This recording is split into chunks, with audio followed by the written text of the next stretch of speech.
Going on. Okay, Tom, thanks very much. Tom Cheshire there.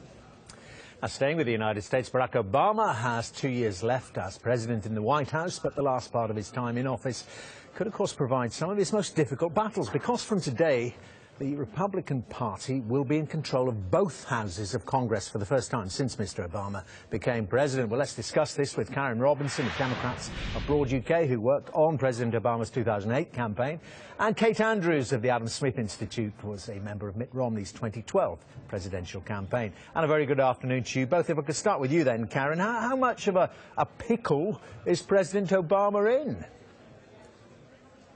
Well, not a particularly strong pickle. We knew that the Republicans would be taking over Congress. In fact, we pretty much predicted that the Senate would be taken over by the Republicans in this year a couple of years back, just because of their legislative situation. The electoral map was very poor for us in this last election cycle. Having said that, the president's happy to work with anybody who's happy to work with him and moving the country forward, and that's exactly what he'll do.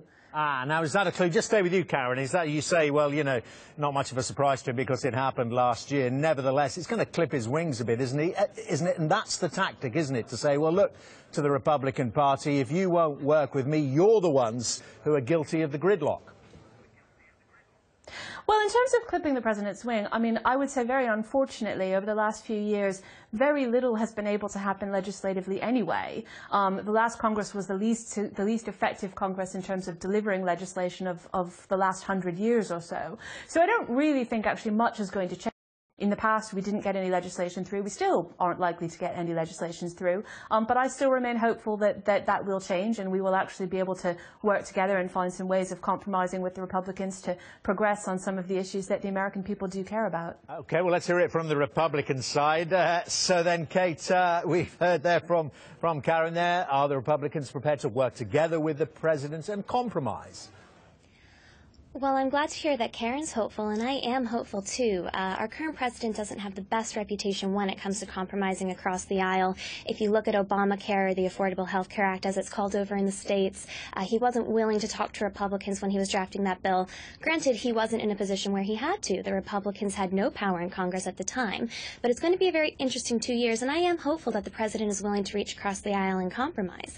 When he had Harry Reid controlling the Senate, he only had to veto 2 bills because Harry Reid didn't put them on his desk. Harry Reid kept over 300 bills back that the president never even had to look at, just in case the president was going to look unpopular if he didn't want to pass the legislation. That is not going to be the case with Mitch McConnell, the new head of the Senate. So they're going to have to work together to get anything done, and I think there are a couple bills coming up, including the Keystone Pipeline, where there's real chance for compromise and a chance to pass a very politically popular bill with the public. Well, you mentioned that. I was going to talk about specific issues. The Keystone Pipeline, Karen Robinson, just give us a thumbnail sketch of what this is all about, and will the president cooperate on that then?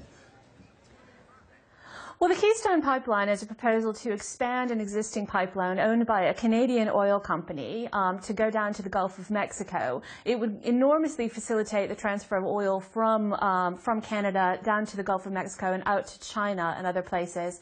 The president's actually been back and forth about this issue, but he's got some serious concerns about the environmental impact of it. Just as one example, it does go through a freshwater aquifer that provides drinking water to about 2 million Americans. And we haven't yet been persuaded that enough security and protections are in place to actually make sure that the pipeline is safe, which is why at the moment Democrats are not currently inclined to support the pipeline. OK, well, there you have it, Kate. Would this be the gloves are off then? Is this the first test? And if it fails, then we do get, as I say, a bare-knuckle fight between the Republican-controlled houses and the president? Well, it's not the case that Democrats don't support the Keystone Pipeline. Overwhelmingly, the Democratic public does. 59% of the American population at the moment does support the building of the rest of the Keystone Pipeline. And that includes Democrats. That includes a lot of moderate Democrats and young Democrats when the Pew poll broke it down. Also, within Congress, there is bipartisan support. The bill almost passed back in November when the Senate was still controlled by Democrats because 14 Democrats decided to vote for the bill. Karen's right. President Obama has been going back and forth on this ever since the whole Congress swung to the right. President Obama has become slightly more pushed off by it. It will be interesting to see how he decides to go forward with it. The Keystone Pipeline offers some better environmental alternatives than a lot of the systems we use in the state now. Electricity plants that are run by coal produce over 40 times the amount of greenhouse emissions than using the Keystone Pipeline would. So hopefully the Democrats will be able to see that kind of reasoning. They'll see it as a good compromise, and together the president can look like a great leader and the Congress can look really efficient as they go together to create a very popular bill. Well, there's the offering, Karen, that even young Democrats supported. Do you think the president will do that ultimately?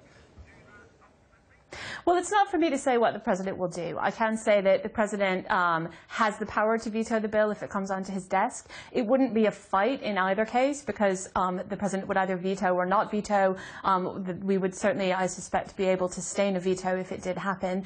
Hopefully, that some kind of resolution can be reached. I will say, though, that I think it's really surprising that the Republicans have put this, I think, fairly tangential issue at the top of their legislative agenda. If I were in their situation, having been out of effectively legislative power for 10 years or so nearly, I would want to do something that would have a bigger impact. Keystone is a fairly tangential side issue. It's likely to produce very little oil that will actually be delivered to the United States. It's owned by a Canadian company. I'm slightly surprised they don't want to do something that's more directly beneficial to the American public. That's a very good point, Karen. I just want to put that to Kate. I mean, isn't it the truth is the Republicans are spoiling for a fight, and they've picked this? The Republicans have come into office with a huge mandate to change what Barack Obama has put into legislation in the past 6 years, especially when it comes to health care.